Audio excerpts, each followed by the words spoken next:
안보를 연구하는 사람으로서 계속 말씀드리기가 조금 거리끼는 점도 있습니다만 검찰총장과 관련해서 제가 느낀 사항을 한 번만 더 말씀드려보고자 합니다. 오늘은 현재 우리가 직면하고 있는 모든 어려움, 모든 혼란의 근원이 저는 정치 과잉이다 이렇게 생각을 합니다. 다시 말하면 현 정부의 정치 과잉이 모든 문제의 근본이다 이렇게 생각을 합니다.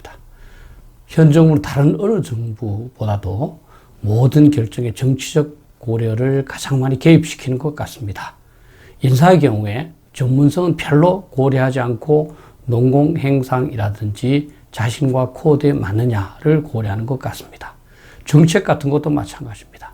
정책 자체의 합리성보다는 국민적인 지지, 자신들의 정치적인 영향력 확대 또는 지지도 확산이 가장 중요한 것 같습니다. 국방마저도 군사적 고려보다는 정치적 고려에 의해서 북한, 북핵, 중국, 일본에 관한 정책을 결정하고 따라서 잘못되고 있는 것 같습니다. 정치적 기준만으로 정책의 정오를 판단하니까 사실 틀릴 확률이 많은 거죠. 정치 과잉은 정치 오답, 오답 과잉이 필연적이다. 저는 이렇게 생각을 합니다.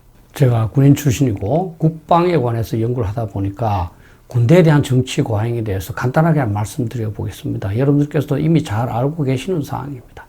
군은 있는 그대로의 위협을 평가해야 됩니다. 그리고 최악의 상황을 고려해서 대비해야 됩니다. 그렇다면 당연히 북핵 대비를 해야 합니다.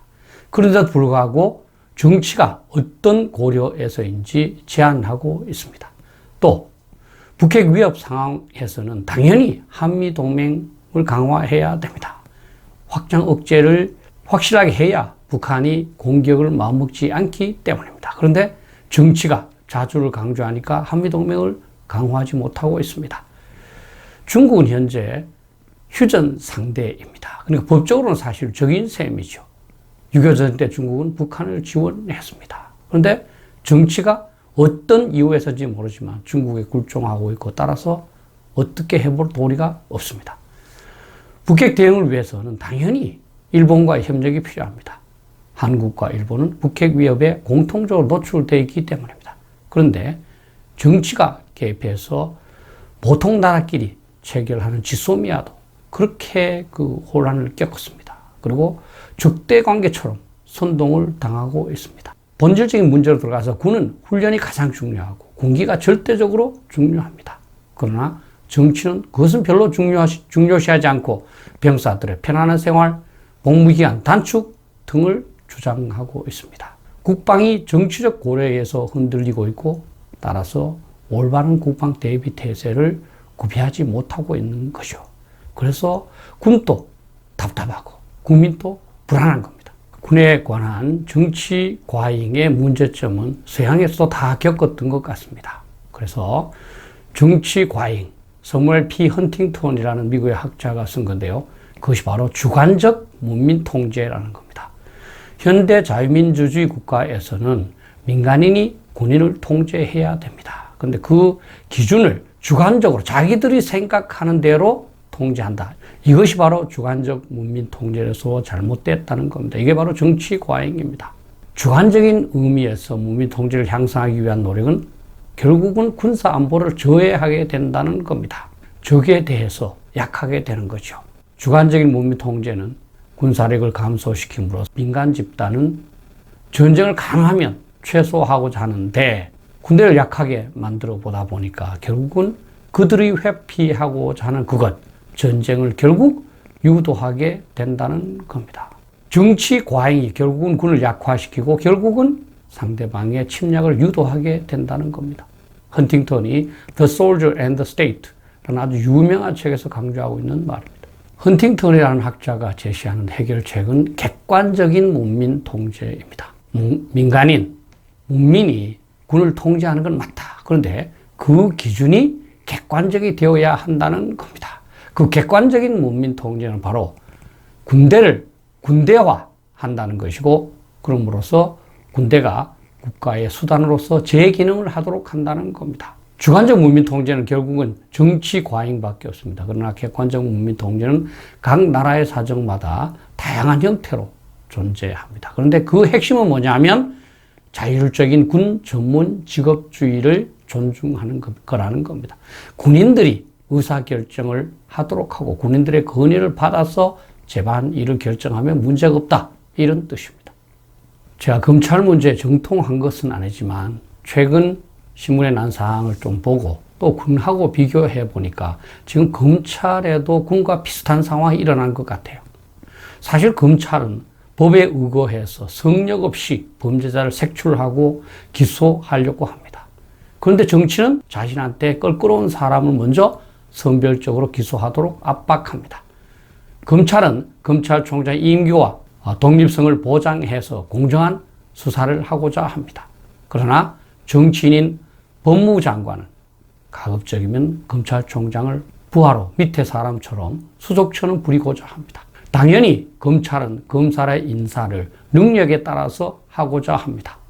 그러나 정치는 원칙을 내세우기보다는 자기 나름대로 원칙, 객관적으로 무원칙이죠. 그에 의한 인사를 실시하고 자신들의 마음에 맞는 편향 인사를 시행하고자 합니다. 정치가 군을 망치는 것과 마찬가지로 검찰도 망치고 있다. 이렇게 생각을 합니다. 아까 간단하게 말씀드렸습니다만 헌팅턴이 제시하는 해결책은 간단합니다. 군과 정치의 관계에 있어서 군은 정치적으로 불개입해라.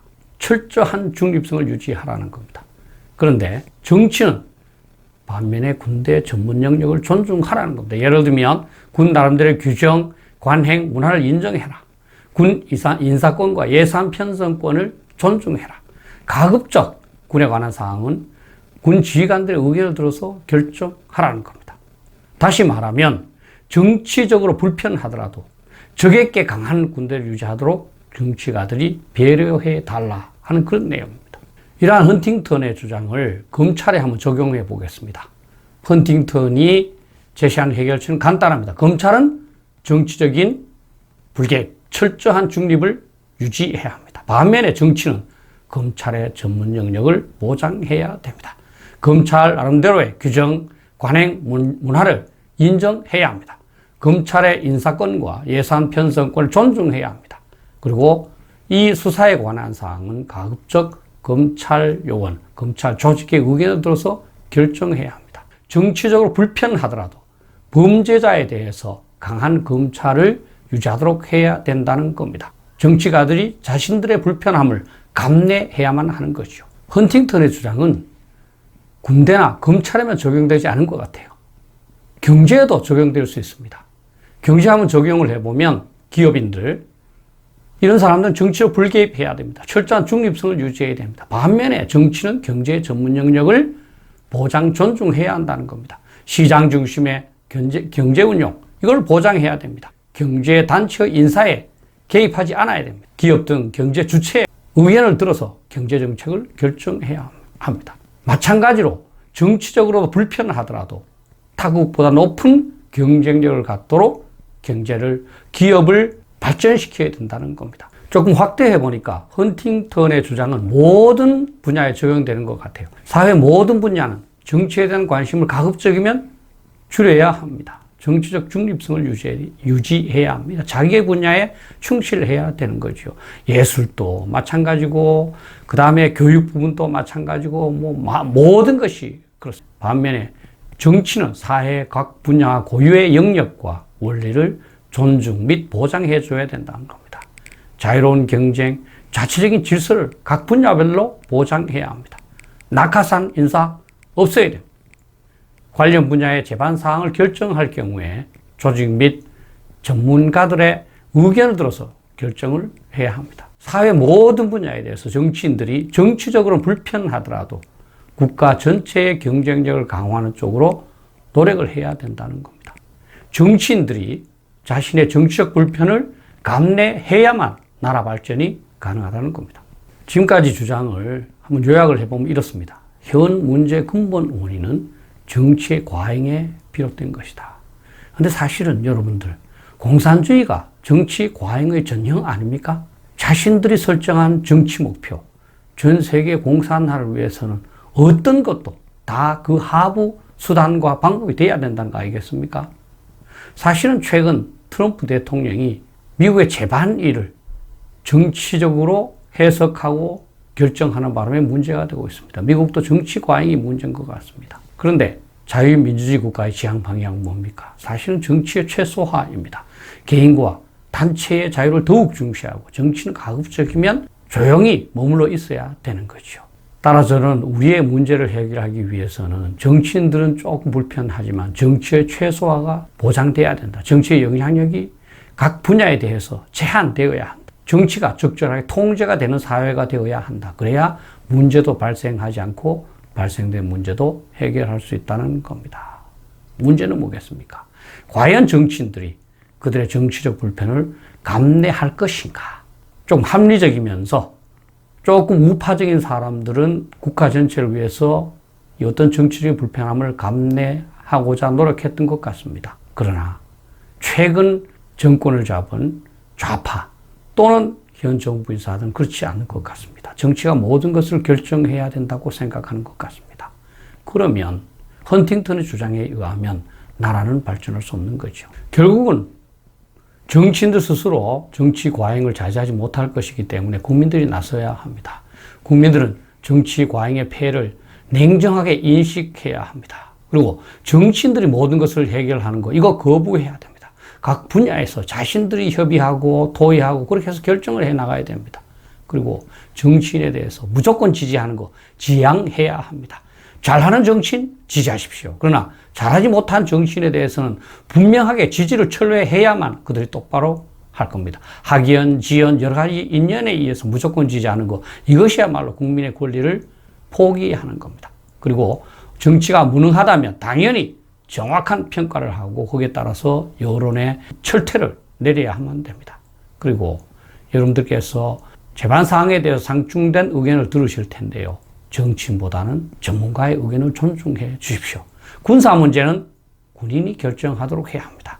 범죄 척결 문제는 검찰이 맞다고 생각하셔야 됩니다. 경제 문제는 시장이 결정해야 합니다. 그리고 기타 모든 분야는 전문가가 결정해야 하고 국민 여러분들께서는 전문가의 의견을 존중해야만 합니다. 아마 잘은 모르지만 여러분들께서 여러분들 주변에 있는 정치인들한테 정치적인 불편을 감내하도록 하는 것이 어떤 건가는 알고 있으리라고 생각을 합니다. 문제는 실천 아니겠습니까? 정치인들에게 정치적 불편을 감내하도록 자유민주주의 국가의 주인으로서 영향력을 행사하세요.